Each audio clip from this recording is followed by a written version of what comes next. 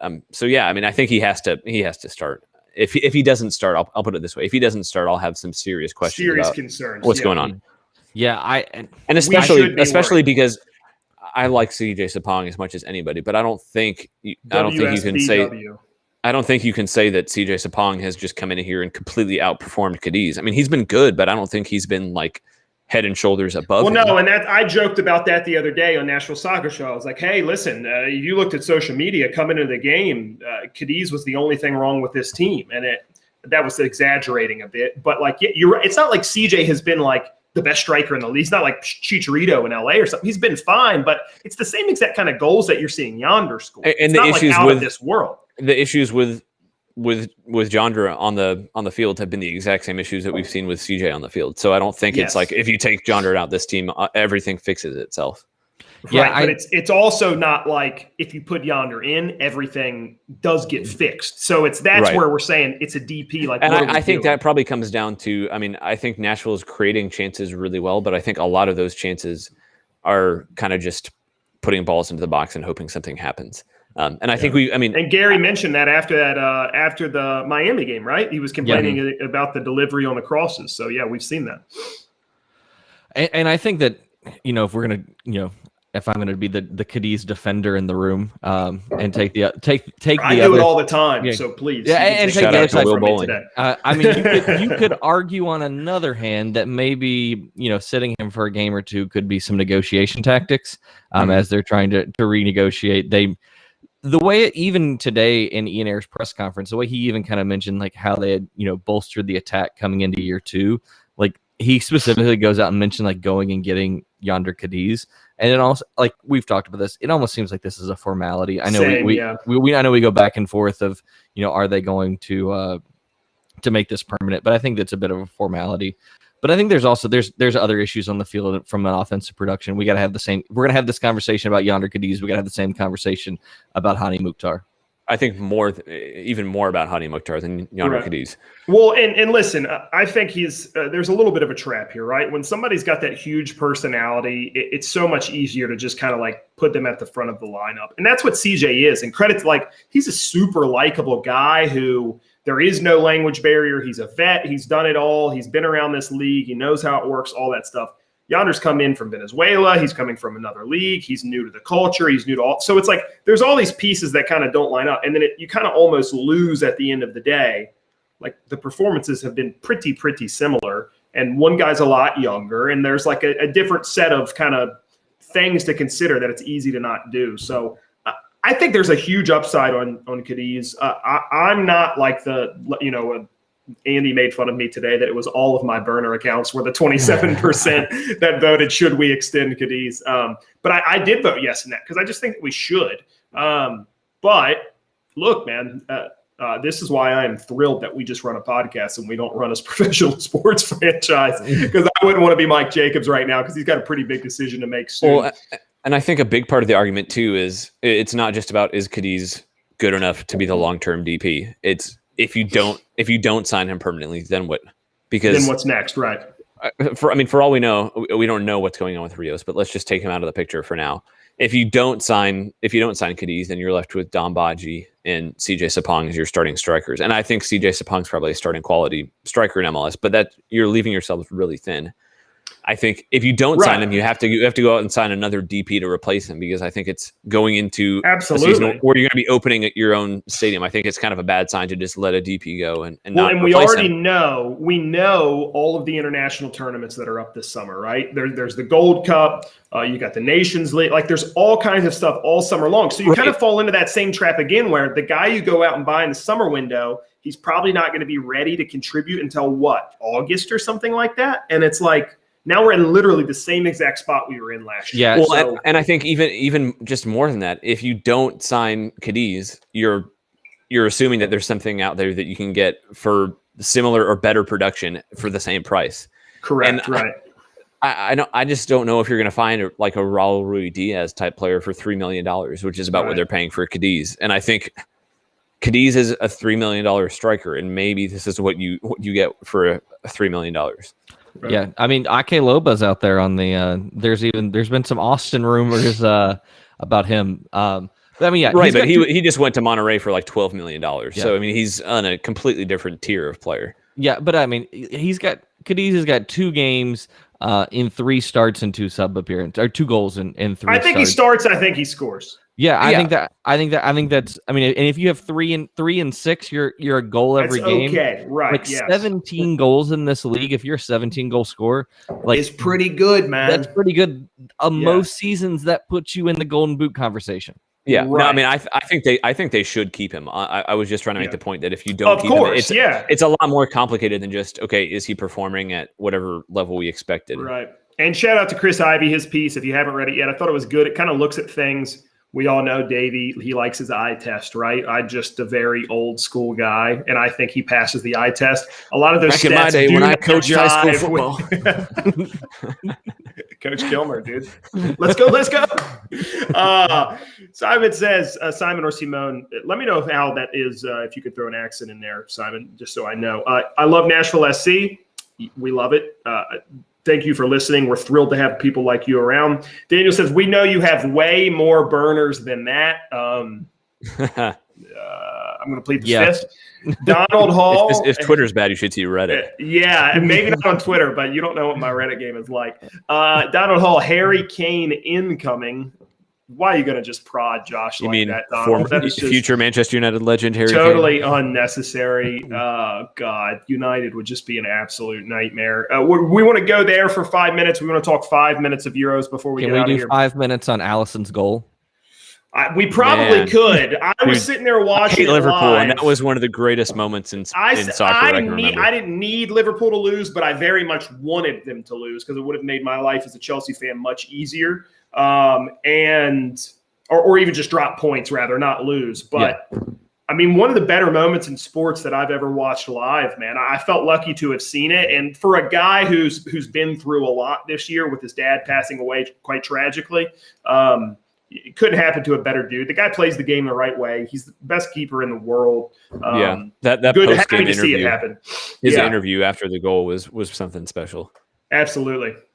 It was awesome. So Slate, you mentioned it. You said it last week. You were pretty confident Liverpool was going to finish in the top 4. You like it now? Yeah, obviously you feel it's Fulham on the last day, right? No, it's Crystal Palace at home. Palace, that's right. First I know time. what kind of crystals they like. Yeah. Donald, tweet Rebecca Lowe that and ask her what type of crystals does Crystal Palace like? Well, yeah, there was the club that was attached to Selhurst Park. There used to be a nightclub called Crystals that was I love that was attached to it. But yeah, It's no, like I mean, the I feel deep pretty cut PL news there. That was I like that. That was a I good feel piece pretty of info. confident. I mean, it is. I would love to send Roy Hodgson out into retirement with a loss, right? Because of Frank Lampard's future club, Crystal Palace. Yeah, that's what all the rumors are saying. That would be interesting. I think it'd be a pretty good fit for him, actually. Not to go there, but no, I think you're good. And look, I'm not trying to go in on Ben right now, but yeah, I have been saying Leicester are going to fall apart like they always do for 4 or 5 months now, something like that. And Ben, this is the direct quote. Leicester are firmly in the top 4 now. What was that, 2 or 3 months ago, Ben? Yeah, no, and I think part of that is Liverpool looked like they were completely out of it. Liverpool is back from the dead, bro. I mean, with 7 wins in the last 9. Those other 2 were draws that if we would have, and those were late draws. I mean, we could actually be, if we pick up those 2 draws, I mean, we could actually be, in the conversation for second, or at least on the heels of United. I do also want to say that I was the first one to say that I thought West Ham was done. And Davey, you told me I was crazy. I thought they were on it, man. I didn't necessarily think West Ham would finish in the top 4, but I thought they would finish 5th. I thought they looked that much better than other teams. I thought they were. Jesse Lingard magic. It's just not enough depth there. Yeah, not enough depth. And Tim from Club Country, big West Ham guy. Listen.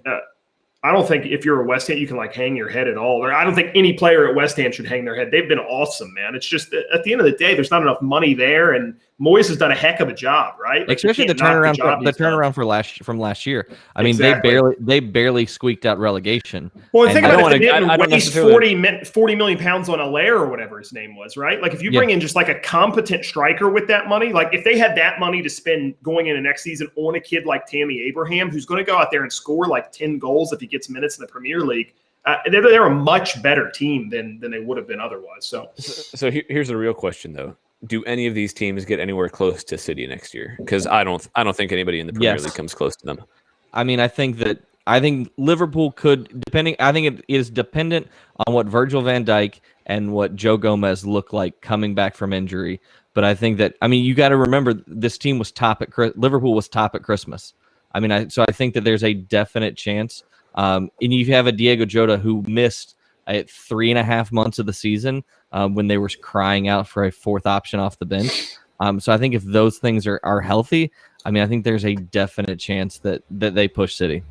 I think we see Pep's teams kind of swing back and forth from league domination to all. Last year they just didn't. It's basically the same team. They just didn't look anywhere close to this. They got Ruben Diaz, which is they went and bought Ruben Diaz. Look, I'll say this. I think if Chelsea goes on another shopping spree, it'll be pretty interesting. I don't think Harry Kane goes there, but I think a guy like Lukaku comes in and does a heck of a job, right? I think he fits Tuchel's system. I think they're already hard to break down. And if Tuchel would have been here for the full year, how much closer? I think they're past United if Tuchel's here for the full year.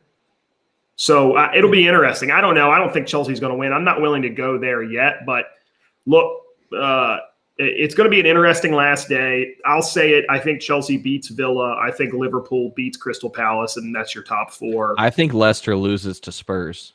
Wouldn't surprise me because, Yeah, Spurs is trying to fight off that whole St. Totteringham's Day thing. And not Andy, no free shout-outs if you're listening. But it's I do want to see Anderson sad. Me too. I like it. Just kind of a life goal, a general life goal. Exactly, right. More of the Anderson monologues. Yeah, his day life's been going too well lately. We need something to go wrong for him. So I'd like for Tottenham to be ahead of them.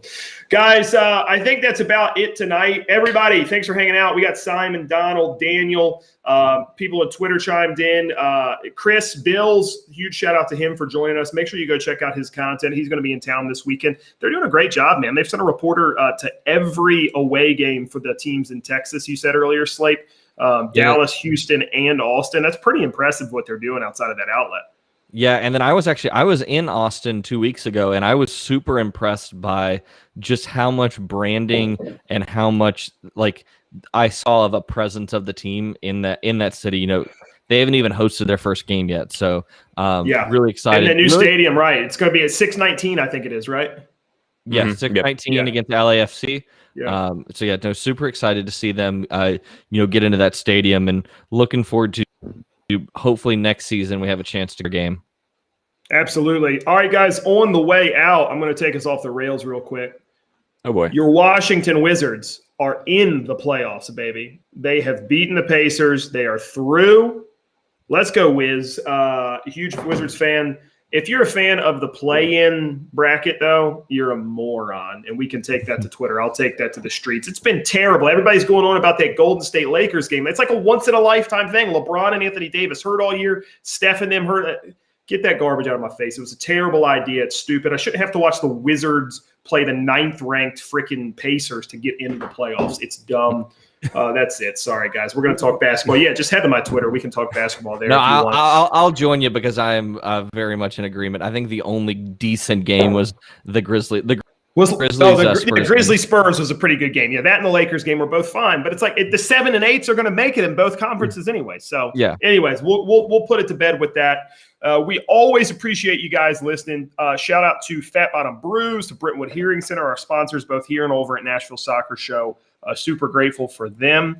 And listen, head to the stadium, grab your Teddy Pilsner, grab your Ruby Red Ale, hashtag Fat Bottom Football. We're going to be doing giveaways again coming up this weekend, so make sure you do that. And as always, all the listeners, you guys are the reason we do it. We appreciate you. I'm Davey Shepard. They're Ben Wright and Jonathan Slape.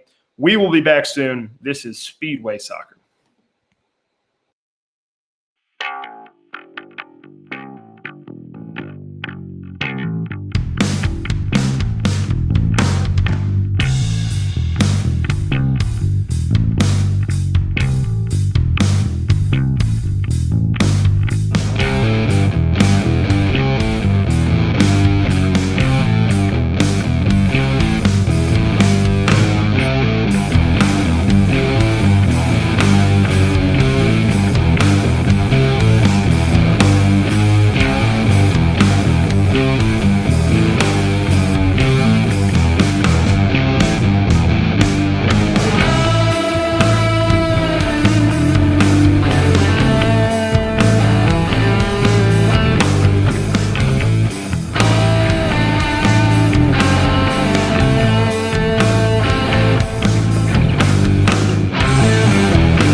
Never go full shepherd. No.